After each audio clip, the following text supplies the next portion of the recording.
नमस्कार, आपका स्वागत है ट्रांसपोर्ट इमेज में। मैं हूं विदिशा। आइए नजर डालते हैं अब तक के अहम खबरों पर।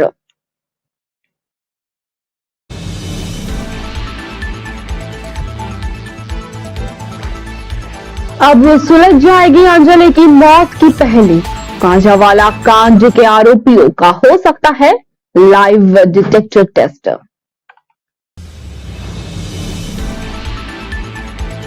दुनिया पर कोरोना संक्रमण की नई लहर का खतरा, चिंतित WHO। बोला नया वेरिएंट सबसे ज्यादा संक्रामक।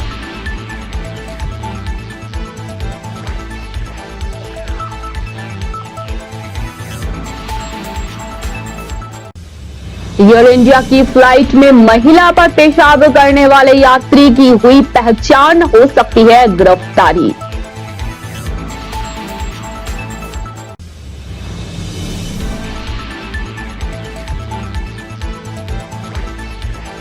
अब यूपी के बांदा में दिल्ली जैसी घटना। ट्रक ने स्कूटी सवार महिला को 1 किलोमीटर तक घसीटा, महिला की हुई मौत।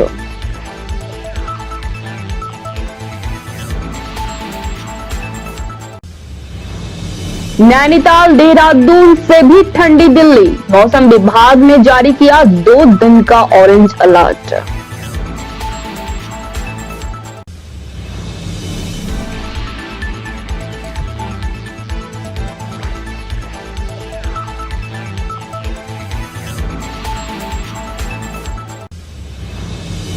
अज्ञात युवती की हत्या और प्राइवेट पार्ट भी काटा, पुलिस की 8 टीमें खोलेगी ब्लाइंड मर्डर का राज।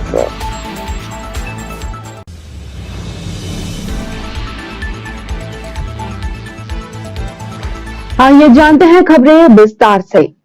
नए साल के मौके पर दिल्ली के सुल्तानपुर इलाके के कांझावाला में बोलने बोलेरो कार से टक्कर के बाद 12 किलोमीटर तक घसीटे जाने की वजह से जान गंवाने वाली युवती अंजलि सिंह की मौत महज एक दुर्घटना थी या साजिश के तहत हत्या, ये पहली अब जल्द ही सुलझ सकती है। बहुत जल्द बोलेनो में सवार 5 आरोपी युवक अंजलि की मौत के हकीकत बयां कर सकते हैं, क्योंकि इन सबका लाई डिटेक्टर टेस्ट करवाया जा सकता है। माना जा रहा है कि दिल्ली पुलिस कांझावाला कांड के आरोपियों के लाई डिटेक्टर टेस्ट पर विचार कर रही है।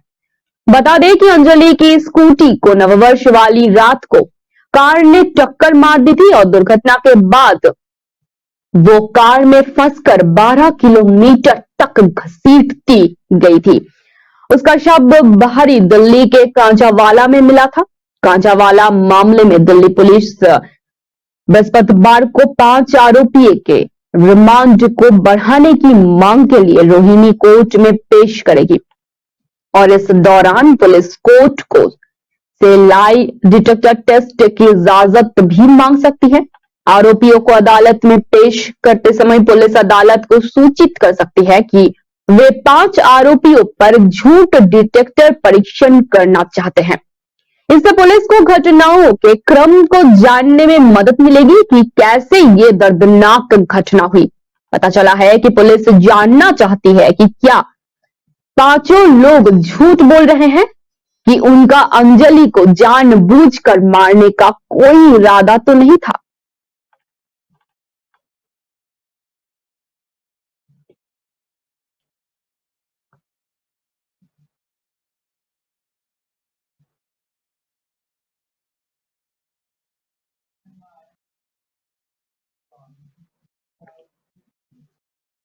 विश्व स्वास्थ्य संगठन यानी कि WHO ने पूरी दुनिया में फिर से कोरोना वायरस संक्रमण की नई लहर आने का अंदाजा जताया है। रात की बात यह है कि कोविड-19 की नई लहर को मौत का आंकड़ा काफी कम रह सकता है। WHO ने ओमिक्रॉन के नए सब वेरिएंट XBB.1.5 को अभी तक का सबसे ज्यादा संक्रामक रूप माना है। हर दूसरे सप्ताह इससे संक्रमित लोगों की तादाद 2 गुनी हो जा रही है। WHO ने XBB.1.5 सब वेरिएंट से उत्तर पूर्वी अमेरिका को सबसे ज्यादा प्रभावित माना है। विश्व स्वास्थ्य संगठन ने उत्तरी पूर्वी अमेरिका में XBB.1.5 सब वेरिएंट के काफी तेजी से हो रहे फैलाव पर चिंता भी जाहिर की है। कोरोना संक्रमण के लिहाज से चीन भी पूरी दुनिया के लिए खतरा बना हुआ है। WHO की अधिकारी मारिया बान कोरखोब ने बताया कि ओमिक्रॉन का नया सब वेरिएंट अभी तक का कोरोना का सबसे ज्यादा तेजी से फैलने वाला रूप है। WHO के पास अभी इस सब वेरिएंट की गंभीरता को लेकर कोई डेटा नहीं है। अभी तक इस बात के संकेत नहीं मिल सके हैं कि ये पहले मिले सब वेरिएंट के मुकाबले संक्रमितों को ज्यादा बीमार करने में सक्षम है या नहीं। फिलहाल XBB.1.5 का फैलाव अमेरिका में ज्यादा हो रहा है। अमेरिका में तेजी से हो रहे इसके फैलाव ने स्वास्थ्य संगठन को चिंता में डाल दिया है। विशेषज्ञों का कहना है कि तकरीबन हर दूसरे सप्ताह इससे संक्रमितों की संख्या 2 गुनी हो जा रही है।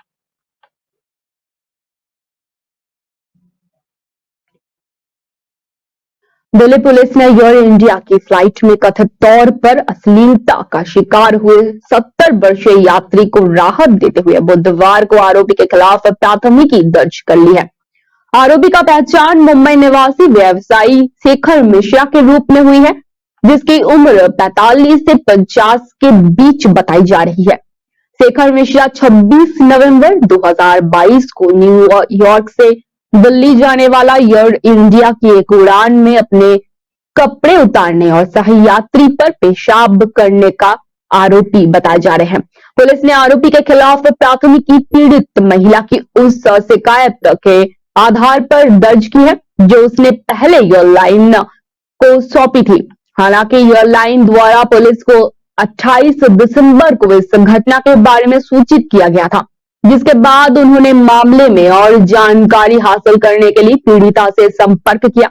एयर इंडिया ने जब महिला की विस्तृत शिकायत पुलिस के साथ साझा किया, तब जाकर आरोपी के खिलाफ 4 जनवरी 2023 को मामला दर्ज किया गया। महिला ने 27 नवंबर 2022 को ही अपनी लिखित शिकायत एयरलाइंस को सौंप दी थी। आरोपी पर महिला का शील भंग करने, शराब के नशे में दुर्व्यवहार करने, सार्वजनिक स्थान पर अश्लील हरकत करने के साथ साथ विमान नियमों के तहत IPC की विभिन्न धाराओं में मामला दर्ज किया गया है। सूत्रों के मुताबिक दिल्ली पुलिस आरोपी के गिरफ्तार करने के लिए मुंबई जा सकती है। लैंडिंग के बाद पुलिस और सुरक्षा अधिकारी से सूचना छिपाने के लिए पुलिस एयरलाइन के खिलाफ भी कार्रवाई शुरू करेगी।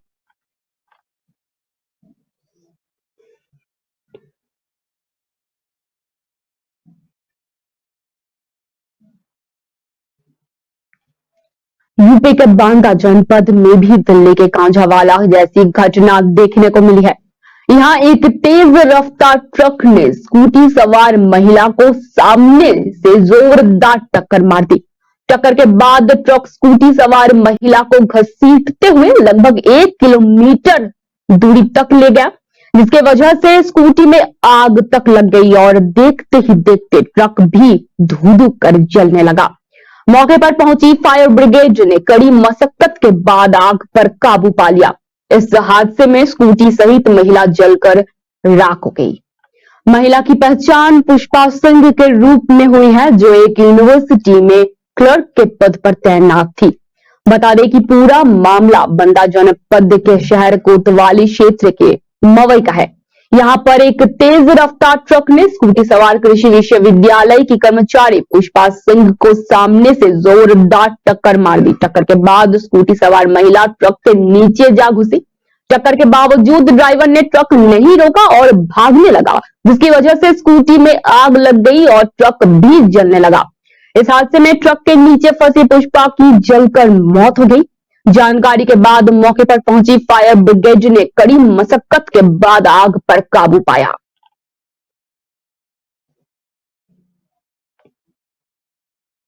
राजधानी दिल्ली जिस सर्दी के लिए जानी जाती है, अब वो देखने को मिल रही है। बुधवार और गुरुवार को दिल्ली का न्यूनतम पारा 4.4 और 4 डिग्री सेल्सियस रिकॉर्ड किया गया है, जो कि नैनीताल और देहरादून से भी कम था। अगर मौसम विभाग की माने तो दिल्ली में सर्दी का सितम जारी रहेगा और 2 दिन के लिए ऑरेंज अलर्ट भी जारी किया जाएगा।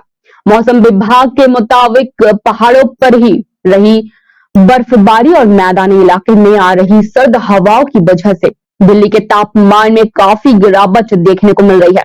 बुधवार को दिल्ली का न्यूनतम पारा 4.4 डिग्री सेल्सियस था, जो कि नैनीताल और देहरादून से भी कम था।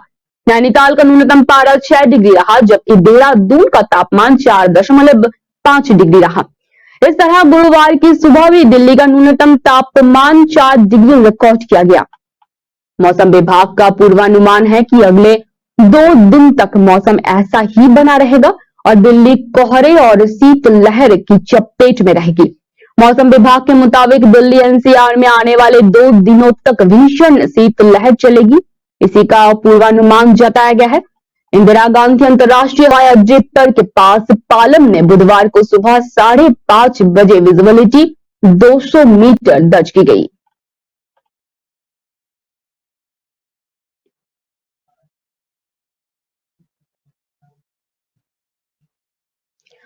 यूपी के हरदोई जनपद के झरिया डांबा थाना क्षेत्र के सरखाना गांव में एक युवती की हत्या कर खेत में फेंके गए सबका राज फांस करने के लिए एसपी राजेश द्विवेदी ने जनपद के तेज तर्रार पुलिस ऑफिसरों की निगरानी में 8 टीमें तैयार कर दी हैं और जल्द ही युवती के शव के शिनाख्त करते हुए हत्या की राज से पर्दा उठाने की बात कही है।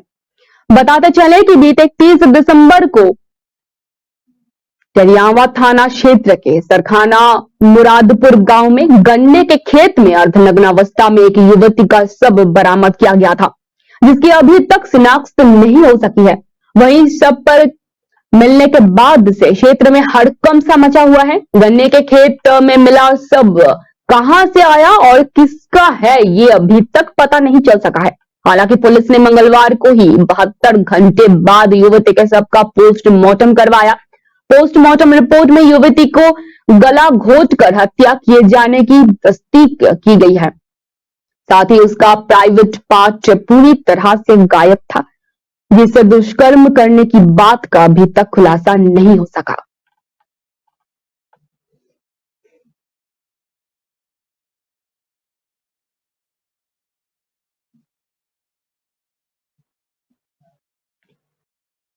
राजस्थान के अशोक गहलोत सरकार ने 15 जनवरी से तबादले पर पूर्ण प्रतिबंध लगा दिया है। पिछले 7 महीनों से प्रदेश में अलग अलग विभागों में हजारों की संख्या में तबादले हुए। माना जा रहा है कि पहली बार इतने समय तक प्रदेश में सरकारी कर्मचारियों और अधिकारियों के तबादले से छूट थी। राज्य सरकार ने बुधवार शाम को एक आदेश जारी कर तबादले पर 15 जनवरी से पूर्ण प्रतिबंध लगा दिया है। प्रशासनिक सुधार एवं समन्वय विभाग ने एक आदेश जारी कर तबादले पर रोक लगाई है। विभाग द्वारा जारी आदेश में कहा गया है कि राज्य के अधिकारियों कर्मचारियों के स्थानांतरण पर रोक संबंधी पूर्व में जारी सभी आदेशों के अतिक्रमण में राज्य सरकार के सभी अधिकारियों और कर्मचारियों के स्थानांतरण पर 15 जनवरी से पूर्ण प्रतिबंध लगाया जाता है। हालांकि अति आवश्यक प्रकृति के स्थानांतरण मुख्यमंत्री की अनुमति के बाद किए जा सकेंगे। यह आदेश राज्य के सभी नियमों मंडलों एवं स्वायत्तशासी संस्थाओं पर भी लागू होंगे। आदेश में ये भी कहा गया है कि 23 मार्च 2022 को जारी किए गए परिपत्र के द्वारा स्थानांतरण प्रतिबंध अवधि में कर्मियों को आदेशों की प्रतिज्ञा या अन्य माध्यम से उन्हें इच्छित जगह रिक्त पद पर पदस्थापन आदेश जारी नहीं करने के संबंध में निर्देश जारी किए गए हैं। इस परिपत्र की पालना सुनिश्चित करते हुए सभी एससीएस प्रमुख सचिव को निर्देशित किया गया है कि ऐसा कोई प्रकरण आया तो होगा।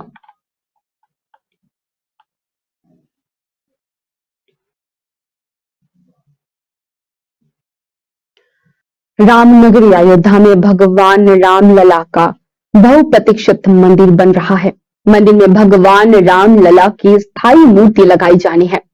स्थायी मूर्ति को लेकर मंथन शुरू हो गया है। मूर्ति कला में पद्म भूषण से सम्मानित मूर्तिकार को जिम्मेदारी दी गई है। मूर्ति के आकार, प्रकार और स्वरूप को लेकर की मंथन का दौर शुरू हो गया है। भगवान रामलला की मूर्ति आकाशीय यानी कि आसमानी ग्रे रंग के पत्थर से बनाई जाएगी, जिसकी उपलब्धता भी सुनिश्चित की जा रही है। मूर्ति 5 वर्ष के बालक स्वरूप भगवान रामलला की होगी, जो खड़े अवस्था में होंगे। इसके लिए मूर्ति विशेषज्ञों की राय लेकर पहले चित्र बनाया जाएगा और फिर मूर्ति के छोटे छोटे प्रारूप बनाकर ट्रस्ट के सामने उन्हें रखा जाएगा। सबसे आकर्षक प्रारूप की मूर्ति भगवान राम लल्ला की अस्थायी मूर्ति के तौर पर चयनित की जाएगी। मूर्ति निर्माण के लिए 3 लोगों की कमेटी बनाई गई है, जिसकी मूर्ति कला में विशेषज्ञ मूर्ति के प्रारूप बनाकर ट्रस्ट के सामने प्रस्तुत करेंगे। भगवान राम लल्ला के मस्तक पर रामनवमी के दिन सूर्य की किरण का तिलक लगे। इसके लिए वैज्ञानिकों ने मूर्ति की ऊंचाई लगभग 8.5 फीट तय की है, जिसको लेकर मूर्ति निर्माता सामंजस्य बैठाकर मूर्ति का निर्माण करेंगे। मूर्ति का निर्माण शास्त्र के श्लोक नीलांबू जैसमा कोमंडलम के तर्ज पर ही किया जाएगा।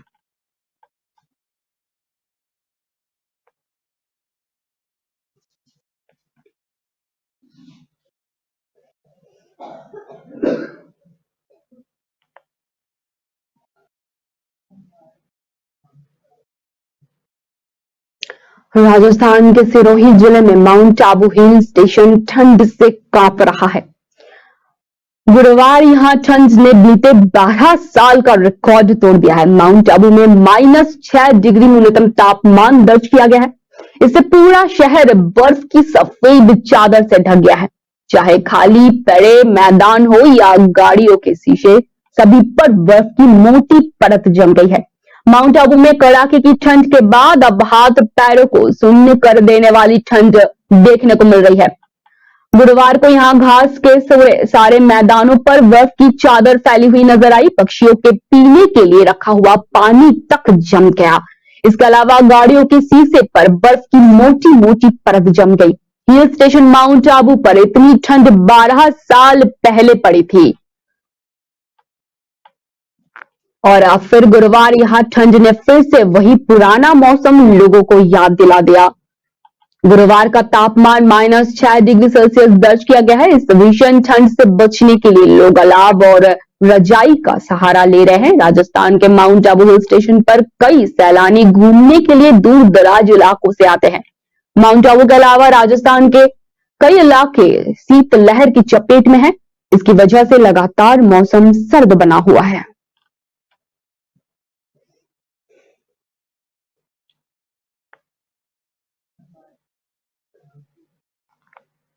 उत्तर प्रदेश में निवेश आकर्षित करने के लिए मुख्यमंत्री योगी आदित्यनाथ मुंबई में गुरुवार इस रोड शो का नेतृत्व कर रहे हैं।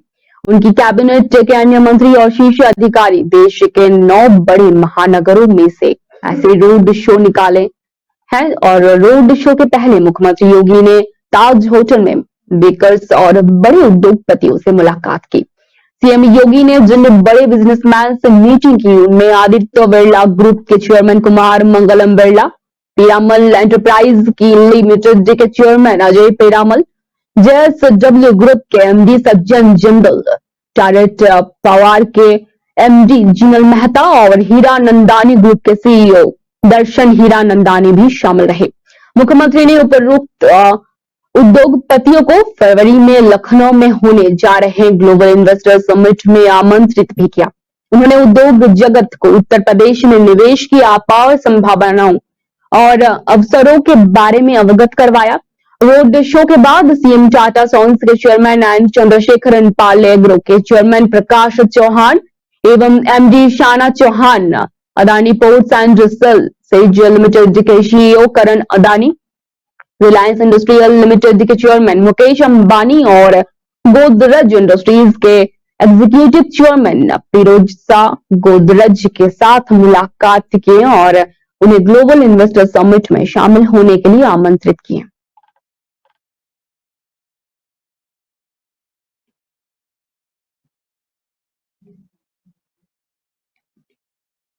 बीएसएससी पेपर लीक मामले में आर्थिक अपराध इलाके के एक बड़ा खुलासा कर सकती है। सूत्रों की माने तो पहले चरण का प्रश्न पत्र लीक मामले की जांच करने वाले आर्थिक अपराध इकाई की जांच में ये बात सामने आई है कि पूरी परीक्षा को रद्द कराने को लेकर एक बड़ा खेल चल रहा था।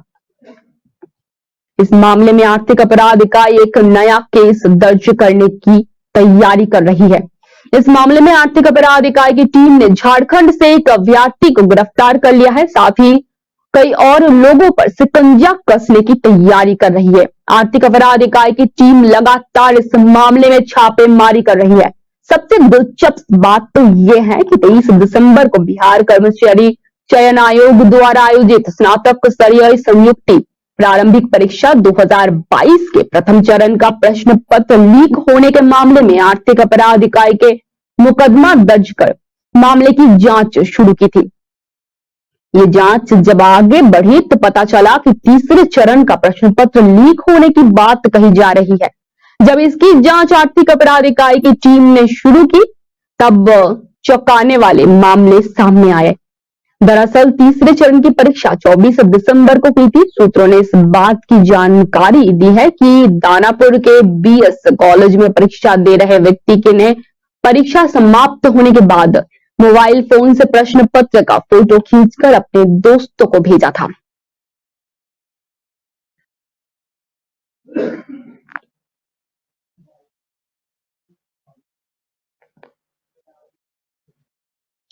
भारत सीमा पर बसे उत्तराखंड के चमोली शहर में पानी के निकासी के कई व्यवस्था न होने के कारण जोशीमठ में जमीन ध्वस्त रही है। आलम यह है कि लोग अब गांव से पलायन कर मजबूर हो गए हैं और एक तरफ जहां पानी निकासी की व्यवस्था नहीं तो दूसरी ओर अलकानंदा नदी से कटाव और अनियंत्रित निर्माण कार्य से 32 गांव खतरे में पड़ गए हैं। जोशीमठ अकेला शहर भी नहीं है। उत्तराखंड में 32 गांव कुछ इसी तरह के हालात से जूझ रहे हैं।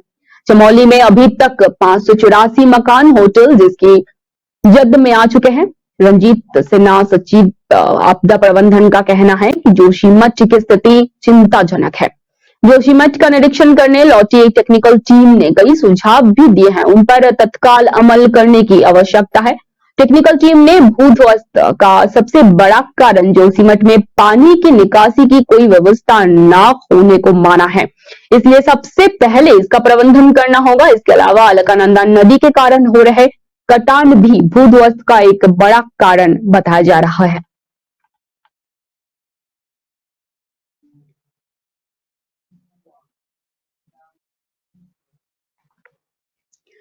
एक तरफ हरियाणा सरकार जहां ट्रिपल पी यानी परिवार पहचान पत्र को लागू कर सभी सेवाओं का डिजिटलाइजेशन की बात कर रही है, तो वहीं दूसरी ओर इस डिजिटलाइजेशन का खामियाजा आम जनता को भुगतना पड़ रहा है। हम बात कर रहे हैं परिवार पहचान पत्र की, जिसके माध्यम से सरकार ने पहले आयुष्मान कार्ड, गुलाबी और पीले राशन कार्ड बनाने की योजना चलाई है, जिसमें अब बड़ी खामियां भी सामने आ रही है। वही सरकार द्वारा परिवार पहचान पत्र में आई तकनीकी खामियों को दूर करने के लिए राज्य के सभी बीडीपीओ कार्यालयों में 3 जनवरी से 6 जनवरी तक कैंप लगाकर उन्हें हटाने की बात की जा रही है। हैरान कर देने वाली बात तो यह है कि सरकार द्वारा जिन अधिकारी व कर्मचारियों को इन त्रुटियों की ठीक करने की जिम्मेदारी दी गई है, वो अधिकारी ही खुद सभी कार्य कर रहे हैं कि इनकम कम या ज्यादा करने का उनके पास कोई भी विकल्प नहीं है। ये पूरा सिस्टम चंडीगढ़ से चलता है और वहीं से ठीक होगा। वहीं इतनी ठंड में भी लोग अपने फैमिली आईडी में हुई गलतियों को ठीक करवाने के लिए दर दर की ठोकरें खा रहे हैं। लोगों का कहना है कि जब वो ऐसे सीएससी सेंटर पर जाते हैं तो वो बोलते हैं कि साइट का सर्वर नहीं चल रहा है, या फिर आप बीडीओ के कार्यालय में जाएं और अपना काम करवाएं।